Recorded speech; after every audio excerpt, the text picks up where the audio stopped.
नमस्कार, खबर दिन भर देख रहे हैं आप। आपके साथ मैं हूं ललित प्रजापति। खबर गरियाबंद से। गरियाबंद में सीएम विष्णुदेव साय ने कांग्रेस पर निशाना साधा और कहा कि हमारी सरकार तो एकदम साए साए काम कर रही है और इसके चलते विपक्षी आए बाएं बोलने लगे हैं। 2023 में सत्ता से आउट होने के बाद उनका मानसिक संतुलन बिगड़ गया है। वहीं विधायक अनुज शर्मा ने कांग्रेस पर जमकर हमला बोला। कहा बीजेपी महिलाओं के खाते में पैसे जमा कर रही है। साए साए कांग्रेस नेता बयान दे रहे हैं आए बाएं।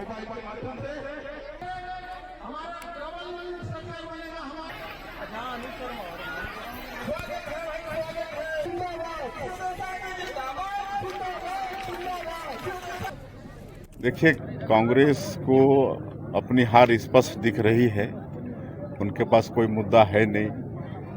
2018 के विधानसभा चुनाव में 36 लोक लुभावन वादा किए, 5 साल सरकार चलाए, एक भी वादा पूरा नहीं किए और इसलिए 2023 के विधानसभा चुनाव में सरकार से आउट हो गए। अभी लोकसभा में भी उनकी हार निश्चित दिख रही है। इसलिए इनके जो नेता हैं उनका मानसिक संतुलन बिगड़ गया है और कुछ भी आए मैं बोल रहे हैं और इसका उनको खामियाजा भुगतना पड़ेगा। छत्तीसगढ़ की जनता इस सब को भी बर्दाश्त करने वाली नहीं है।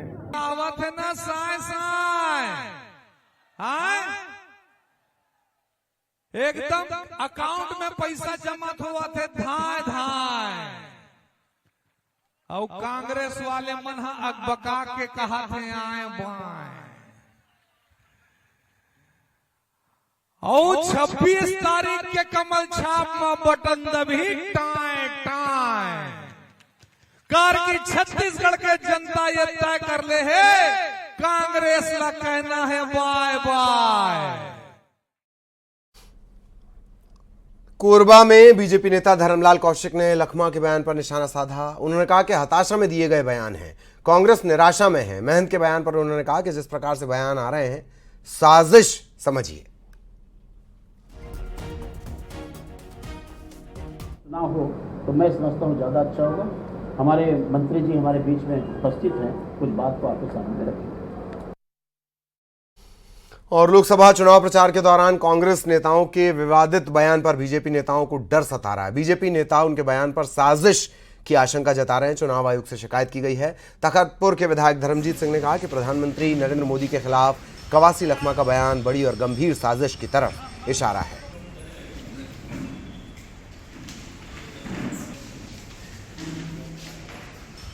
ये कहा कि झीरम घाटी के हमले के समय अनंत कुमार पटेल जी के संग जो जीवित व्यक्ति बचे हैं अभी वो हैं कवासी लखमा साहब।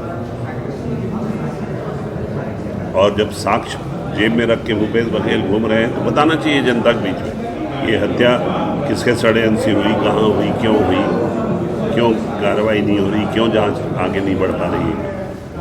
जब नंद कुमार पटेल जी के संग ले जाने का काम हुआ था तो कवासी लखमा जी को ले गए थे। वो जिंदा आए थे और दोनों पिता पुत्र मर गए थे। पूछना चाहिए।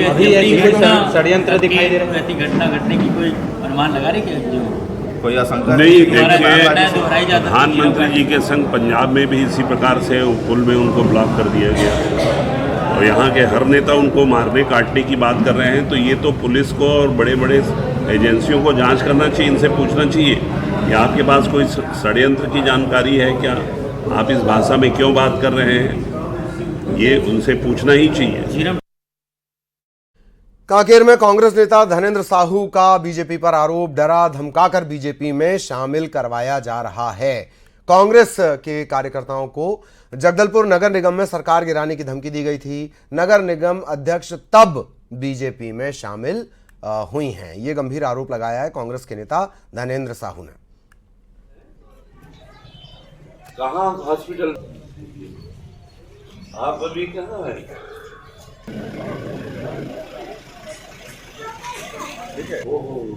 तो लगातार स्वस्थ है जो कांग्रेस के नेता और कार्यकर्ता बीजेपी में शामिल हो रहे हैं उसे लेकर धनेंद्र साहू ने आरोप लगाया है। अभी कहाँ है?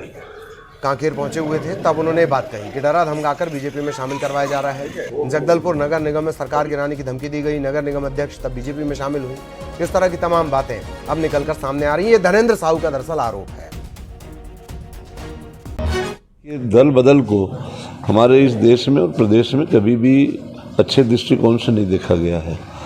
और इसी के लिए केंद्र में भी हमारी भारत सरकार के संविधान के अनुसार इसमें दल बदल निरोधक कानून जो है पास किया गया है और एक निश्चित मापदंड है। भारतीय जनता पार्टी अपने आप को बहुत आदर्शवादी पार्टी मानती है, लेकिन आज इस चुनाव में हम लोग ये देख रहे हैं, एक तरफ नारा लगा रहे हैं उन लोग 400 के आंकड़े पार करेंगे, तो उनको अपने कार्यकर्ताओं और अपने नेताओं पर भरोसा नहीं है। वे जो है अभियान चला करके पूरे देश में हर ब्लॉक स्तर, जिला स्तर, तहसील स्तर में भी एक अभियान चला करके हमारे कांग्रेस के कार्यकर्ताओं को विभिन्न तरीकों से, किसी को डराकर, धमकाकर, लालच देकर, भय दिखाकर, ये इस तरह से विभिन्न तरीकों से जो है दल बदल करा रहे हैं।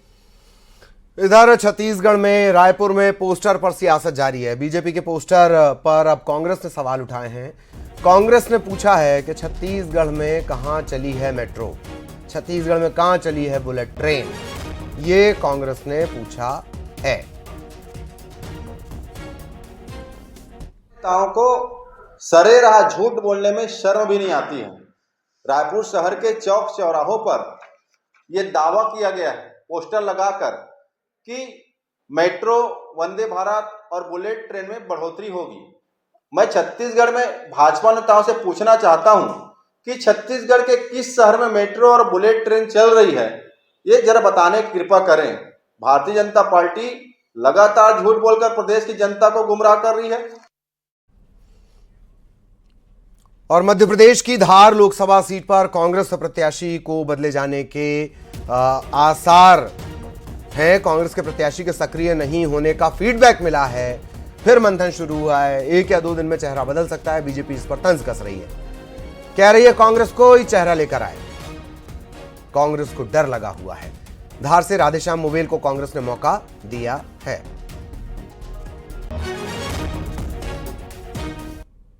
जिन क्षेत्रों में दूसरे और तीसरे और चौथे चरण का चुनाव है, वहां पार्टी हाईकमान कुछ निर्णय ले सकता है, मगर मुझे उसकी उम्मीद कम दिखाई दे रही है, क्योंकि कैंडिडेट हमारे सभी अच्छे हैं और अच्छे ही नहीं, बहुत बेहतर हैं। और फिर जो पार्टी नेतृत्व निर्णय लेगा उसे मानेंगे हम लोग। देखिए, कांग्रेस कोई सा चेहरा लेकर आए, दरअसल डर इनको अभी ये लगा हुआ है कि पहले चरण और दूसरे चरण के मतदान के प्रत्याशियों का नामांकन तो हो चुका है, और अगले जो प्रत्याशी हैं वो कहीं ऐसा ना हो कि चुनाव के पहले ही भाग खड़े हों। तो संदेह की नज़र से देख रहे हैं अपने प्रत्याशियों को, और उनको लेकर ये संदिग्ध बने हुए हैं, बनाए हुए हैं। कब कौन कहां किस प्रत्याशी को बदल डालें और एक ग्रुप दूसरे ग्रुप पर इस प्रकार से हावी हो जाए, इसका कोई भरोसा नहीं। इधर मध्य प्रदेश के पूर्व गृह मंत्री नरोत्तम मिश्रा ने प्रदेश की 29 में से 29 लोकसभा सीट जीतने के दावे को एक बार फिर दोहराया। कांग्रेस को शून्य पर रहने की बात उन्होंने कही है। नरोत्तम मिश्रा पार्टी के अध्यक्ष, प्रदेश अध्यक्ष वीडी शर्मा के चुनाव प्रचार में कटनी जिले के बरही जाने के लिए निजी विमान से उमरिया हवाई पट्टे पहुंचे थे, जहां उनका स्वागत हुआ और उसके बाद सड़क मार्ग से वो बरही के लिए रवाना हो गए। कांग्रेस शून्य पे आएगी। जितने भी सीटों के चुनाव होंगे आप परिणाम देख लीजिएगा। पहले भी एक ही आई थी, अब वो भी चली जाएगी। तो छिंदवाड़ा में क्या रहेगी? भारतीय जनता पार्टी अच्छे मतों से जीत रही है। इधर विदिशा रायसेन लोकसभा सीट से कांग्रेस प्रत्याशी का बड़ा बयान सामने आया है। कांग्रेस के प्रत्याशी हैं प्रताप भानु शर्मा। उनका कहना है पूर्व सीएम शिवराज सिंह चौहान पर निशाना साधा। कहा, सांसद रहते हुए हमने 10 साल में काम कर लिए, वो काम शिवराज सिंह 32 वर्षों में नहीं कर पाए। काम किया है, काम किया था, और जब आप फिर से चुनकर दिल्ली संसद में भेजेंगे, दुगनी रफ्तार से हम काम करेंगे। आज जो क्षेत्र में सिंचाई योजनाएं हैं, सड़कों का जाल है, गांव-गांव बिजली है, ये इंदिरा गांधी और राजीव गांधी जी की देन है। इधर सीहोर विदिशा लोकसभा क्षेत्र के तहत आने वाली इछावर विधानसभा के बूथ स्तर के कार्यकर्ताओं के सम्मेलन में शामिल होने के लिए पूर्व सीएम और बीजेपी के प्रत्याशी शिवराज सिंह चौहान पहुंचे।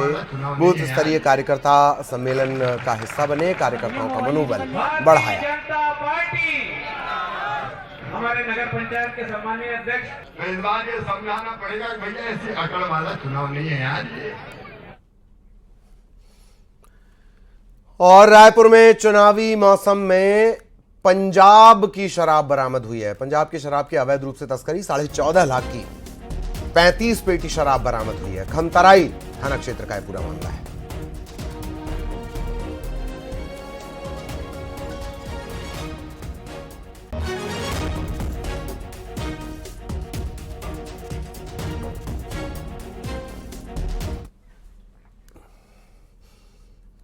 इधर बिलासपुर में 2.5 करोड़ की ठगी का मामला सामने आया है। लोन और इन्वेस्टमेंट के नाम पर पति पत्नी पर यह फर्जीवाड़े के आरोप लगे हैं।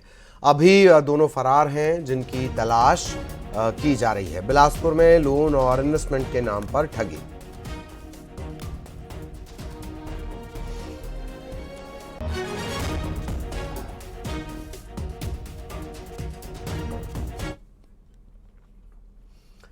खबर दंतेवाड़ा से, जहां पुलिसकर्मियों और सरेंडर कर चुके नक्सलियों ने डाक मतपत्र के जरिए वोटिंग की। करीब 380 पुलिस वालों ने डाक मतपत्र के जरिए अपने सबसे बड़े अधिकार का इस्तेमाल किया। इन पुलिस कर्मचारियों ने वोटिंग के लिए आवेदन दिया था। इसके बाद पुलिस लाइन करेली में पोस्टल बैलेट से मतदान की व्यवस्था की गई थी।